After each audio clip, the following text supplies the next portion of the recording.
Il y a quelque temps, j'ai mis la main sur un vieux livre trouvé dans une brocante. Un carnet de bord d'un certain lieutenant Martin, durant la Première Guerre mondiale. Mais son récit est plus qu'étrange. Je m'en vais vous conter son histoire. Carnet de bord du lieutenant Martin, tranchée de Vosges, Ypres, 7 juin 1917, 21h30. Depuis que cette foutue guerre a commencé, beaucoup de nos confrères sont morts au combat dans d'atroces souffrances. Ici, nous sommes dans l'enfer de la guerre. Toutes nos communications ont été coupées depuis la dernière attaque. Les Allemands nous ont chargés et ont récupéré les 3 premières lignes de front, tuant tout le monde sur leur passage, sans exception.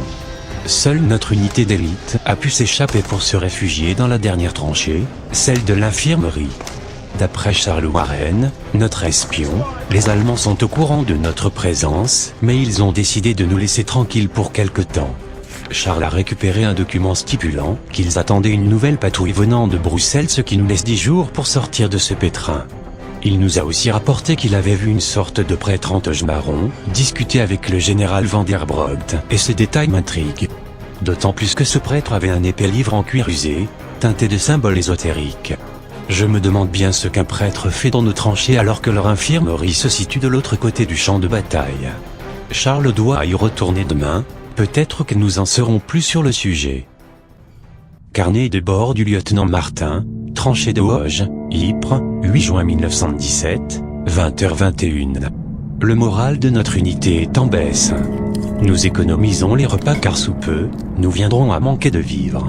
Le vent souffle face à notre camp, et l'odeur de rance que dégagent tous ces cadavres, nous sert d'oxygène.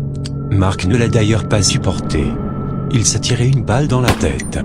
Nous n'avons rien pu faire pour le sauver, nous ne pouvions que contempler l'horreur de ce triste moment. Un frère d'armes perdu, enlevé par la folie. Le froid nous força à nous tenir chauds tous autour du feu, pendant qu'Oscar partit faire une ronde. Franck le remplacera à son retour, pour que tout le monde puisse se reposer. Vers 17h45, il y a eu du mouvement chez les Allemands.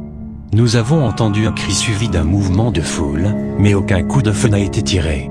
J'espère que Charles va bien, il n'est pas revenu et n'a envoyé aucun rapport ou signe de vie depuis hier. Carnet de bord du lieutenant Martin, même jour, 23h59. Quelque chose vient de se produire. Un étrange tube de lumière a surgi de la deuxième ligne de tranchée, entraînant avec lui un lourd vrombissement, faisant trembler le sol. Ce n'était pas un tremblement de terre comme les autres. Rien à voir avec les secousses d'une explosion d'obus. Rien de comparable à ce que l'humain ait pu connaître jusqu'à présent, c'est certain. Cette lumière bleue intense envoyée dans le ciel a duré une dizaine de minutes avant de s'évaporer dans la nuit noire. Peu après ça, mon équipe et moi avons entendu des hurlements et quelques coups de feu, puis de nouveau, plus aucun bruit. Oscar est revenu à ce moment-là, et Franck l'a remplacé. Mais je m'inquiète de ce qu'il se passe, ici personne n'est rassuré. Je crois que la nuit va être longue. Carnet de bord du lieutenant Martin, tranchée de Vosges, Ypres, 9 juin 1917, 4h05. Cela fait maintenant 4 heures que Franck n'est pas revenu de sa ronde. J'ai ordonné à mes hommes de rester groupés car quelque chose se trame, tapis dans l'ombre. Il y a une présence que nous sentons, mes hommes et moi. Quelque chose nous guette et attend le moment propice pour nous tomber dessus.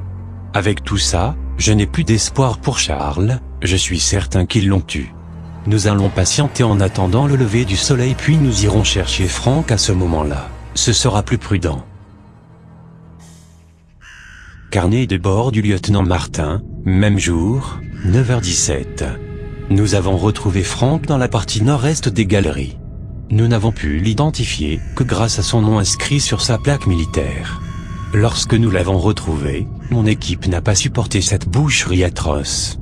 J'ai eu du mal à contenir ma douleur en voyant son cadavre. Le ventre ouvert comme on ouvre une armoire, ses boyaux traînaient au loin. Une de ses jambes à quelques mètres de son cadavre donnait l'impression qu'elle avait été arrachée physiquement du corps de Franck. Sa tête quant à elle n'était plus qu'une bouillie de chair et de sang méconnaissable. Comme si un poids immense avait marché dessus laissant son cerveau gicler jusqu'à 3 mètres de distance. Je suis encore sous le choc de ce que j'ai vu. La chose qui a attaqué Frank n'est certainement pas humaine. Je suis quasiment sûr qu'il y a un lien avec la secousse d'hier soir. Carnet de bord du lieutenant Martin, même jour, 15h39. Il y a eu du grabuge chez les Allemands vers 13h15. Nous avons entendu des cris et des coups de feu, suivis d'un hurlement qui ne ressemble à aucun son que j'ai pu entendre jusqu'à présent. Mais nous avons pu en savoir plus grâce à Steven, notre linguiste. En effet, dans les alentours de 14h50, un Allemand s'est introduit dans notre camp. Il n'avait pas l'air de vouloir engager le combat, mais semblait plutôt fuir quelque chose. Il a jeté vers nous, armes et munitions, pour nous faire comprendre qu'il ne voulait pas nous attaquer. Mais par sécurité nous l'avons attaché pour ne pas qu'il s'échappe. Après que Steven l'ait interrogé, il en est ressorti des phrases complètement incohérentes et irrationnelles, telles que « ils ont ouvert la porte des ténèbres » ou « une créature a décimé l'unité ». D'après Steven, il se serait caché sous une pile de cadavres pour échapper à la dite chose. Il était livide sous son visage maculé de sang. La folie le guettait, il semblait si paranoïaque que chaque minute il regardait tout autour de lui comme s'il appréhendait la venue de sa folie. Nous avons clairement affaire à quelque chose qui dépasse l'entendement de cette foutue guerre, et j'ai un très mauvais pressentiment pour la suite. Carnet de bord du lieutenant Martin, tranchée de Vosges, Ypres, 10 juin 1917, 2h35. À minuit nous avons été attaqués par une créature qui n'est définitivement pas de notre monde. Nous étions autour du feu, face à l'Allemand qui paraissait de plus en plus stressé. Il était adossé à la paroi de la tranchée, quand soudain une main venue de l'obscurité, de la taille d'un buste, agrippa l'Allemand pour l'emmener avec violence, dans la nuit noire. On put entendre les cris de douleur de l'Allemand s'éloigner, avant de disparaître dans un silence de mort. Mes hommes et moi n'en revenons pas de ce que nous avons vu. Cette sorte de main immense et immonde, noire aux reflets bleutés, avec de longues, très longues griffes noires, et la peau couverte de sortes d'écailles. Je suis effrayé par cette chose venue d'un autre monde. Ce soir nous allons rester loin des parois de la tranchée, pour ne pas subir le même sort. Carnet de bord du lieutenant Martin, même jour, 12h11. Le moral de la troupe est au plus bas. Cela fait une dizaine d'heures que tout s'est calmé. Tout le monde est sous tension, prêt à tirer au moindre mouvement. Mais nous avons remarqué que cette créature attaquait plutôt la nuit, et personne ne veut passer une nuit de plus dans cet enfer. Du côté allemand, il n'y a plus aucun bruit. Juste ce silence pesant. J'ai bien l'impression que cette créature a fait le ménage de leur côté aussi.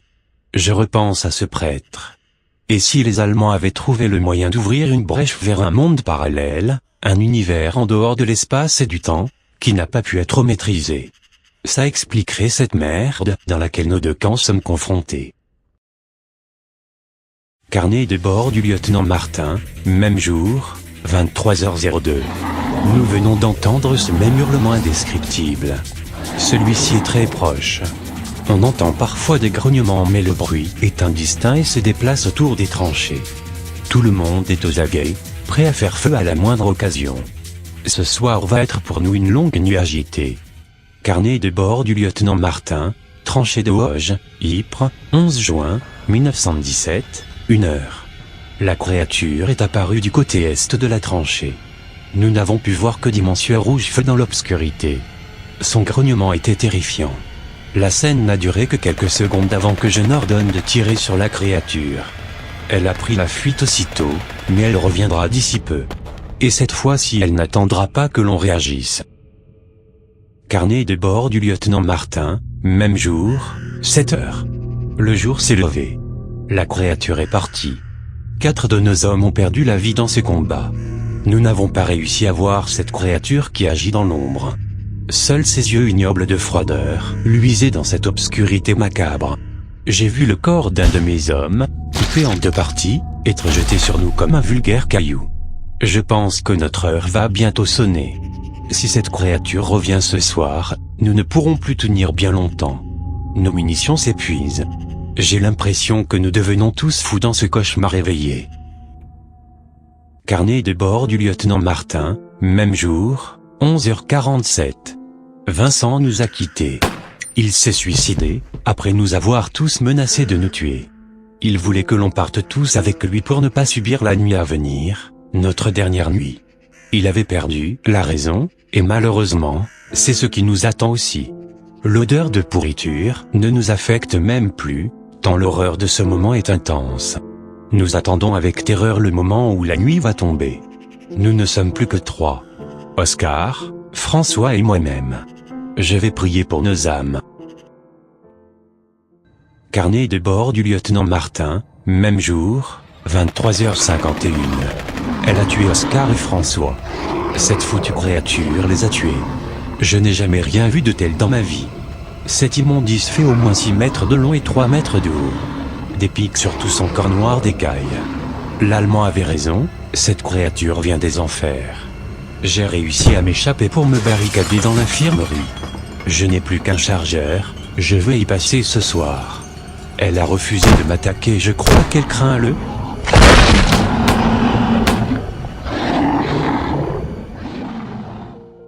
Le journal s'arrête ici. L'écriture du lieutenant Martin est saccadée, et les dernières pages sont tachées de ce que j'imagine être le sang du lieutenant.